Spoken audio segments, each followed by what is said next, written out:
I did want to do something a little different with this level. I wanted it to be more open world feel, and that there was something blocking your progress, so it did encourage people to look closely and see how to unlock this blocked way. And I do like just walking around this level and listening to the beautiful music by Josh Kramer. His work really sets the mood for the whole game.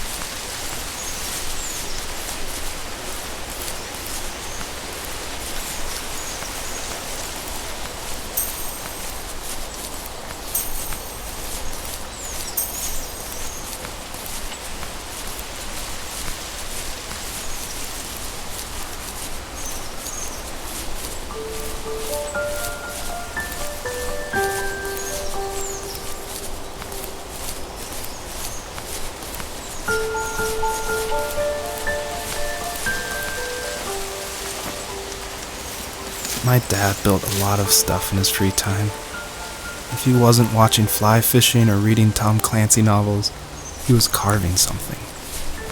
He made tons of birdhouses. Not that he was into bird watching, but I think he really missed working and adding on to the home. If he couldn't afford the time to build onto our own house, he would have to settle with watching birds move into their little homes. We kept an old mattress in the bed of that ugly yellow truck, so we would drive it deep into the woods and then watch the birds fly into their houses while the sun set. Usually it was accompanied by venison jerky or a cold Coke, but not a lot of talking, which is how we both liked it.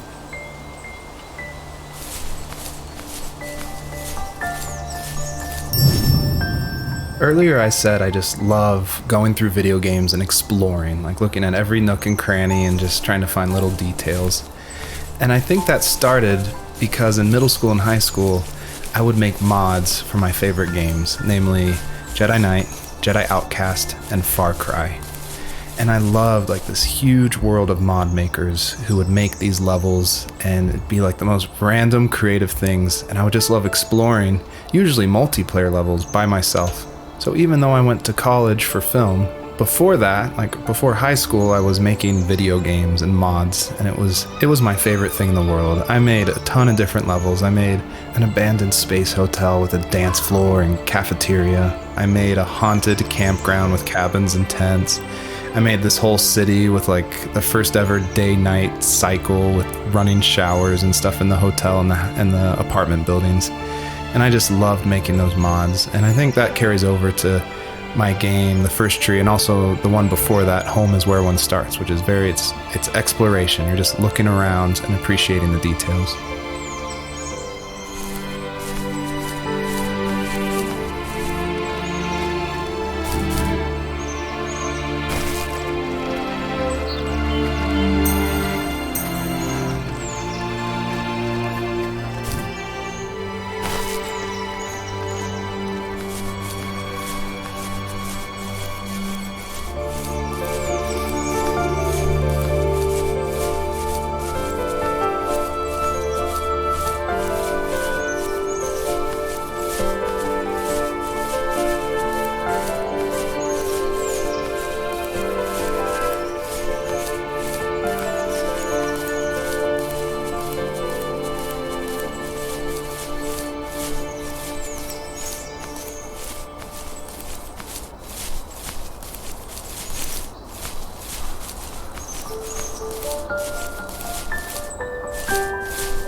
We were happiest underneath the evergreens. We decided it was time to finally map out the hundreds of acres we lived on just to pass the time during the summer. He was only free in the evenings, so I would spend the day wasting time on dial-up internet and sketching, and then we would rush into the woods, pen and map in hand, before evening fell. Sometimes, the aurora borealis would cast a cold green glow on the mountainside, and we would finish our route underneath a twilight sky. Sometimes I was lonely during those summer days, but there was comfort in the routine. A lot of teenagers aren't looking for the daily grind, though. There's nothing wrong with wanting to get out, to leave your childhood home. You wanted to progress, to make something of yourself. Yeah, you're right. That house. I'm sure it's the same as how I left it. But then why does it feel so different? I doubt you're the only adult to have looked back and asked that question.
most distant, at the times when I detested him the most, he kept reaching out.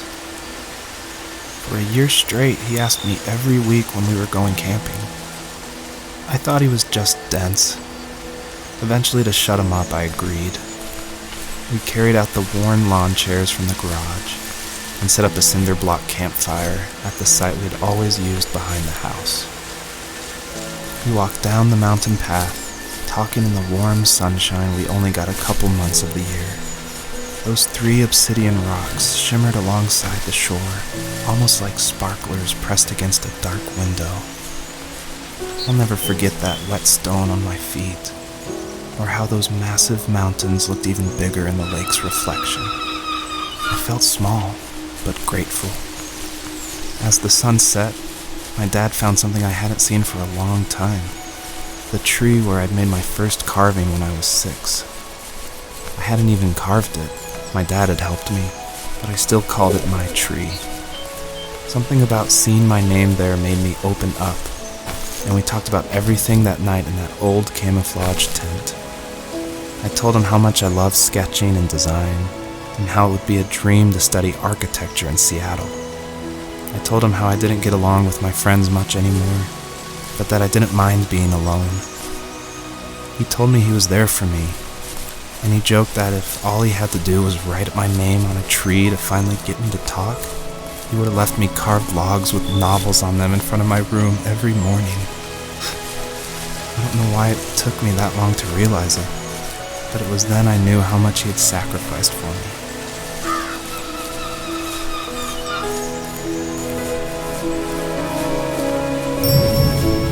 I don't think The First Tree could work at all without the music by Josh Kramer. And his music, it's actually publicly available to license, and so it was affordable for me since this was a hobby project. And it's something I like to tell new indie developers all the time, like, you can't afford that composer, you can't afford a full-time programmer. You need to cut corners and finish your game, and the way to do that is to use these amazing publicly available assets that anyone can purchase and license. And so his music it's incredible, and I actually haven't talked to him that much, I've just emailed him. But his music was nominated for Most Emotional Music at the Emotional Game Awards in France, and he's just a really nice guy. And I think there's so much amazing content out there that if you're thinking of making a game, like, look around and see what you can make work on a tight budget, because it worked really well for The First Tree.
Almost all stories follow the same kind of structure, and it starts with an inciting event, and then there's rising action, and then there's a climax, and then there's falling action. And it's actually really difficult to make an interesting story where you only hear these two people talking, and it's spoken through a dream that's already happened. And the most of the action is about this animal that isn't directly related to this couple at all. So I don't know what I was thinking, but my hope was that it would create some interesting things and connections that I didn't see before. And that was kind of the whole exercise of making The First Tree.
went by unfazed, like nothing was wrong.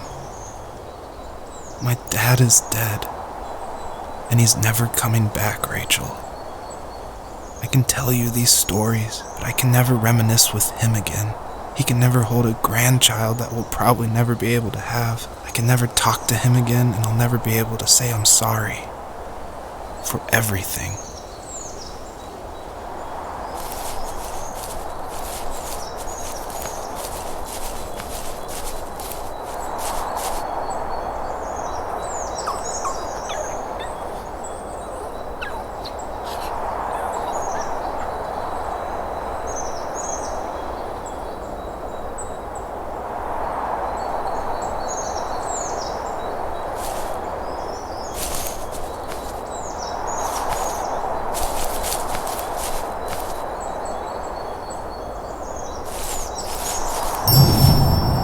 It was really important to me that the wolf in this story that takes the fox's cubs, that it wasn't explained at all.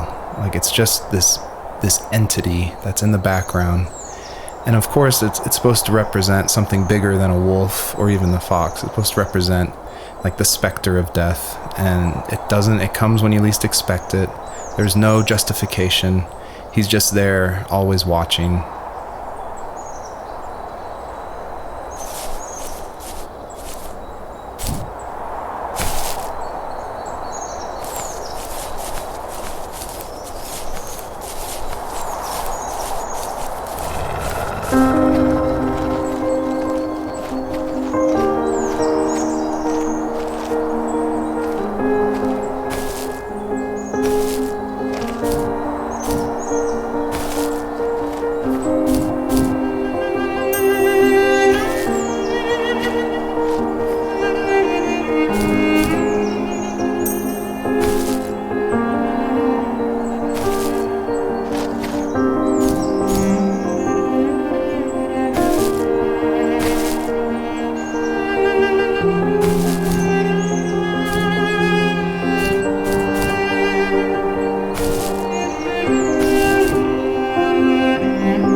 I need to go to bed.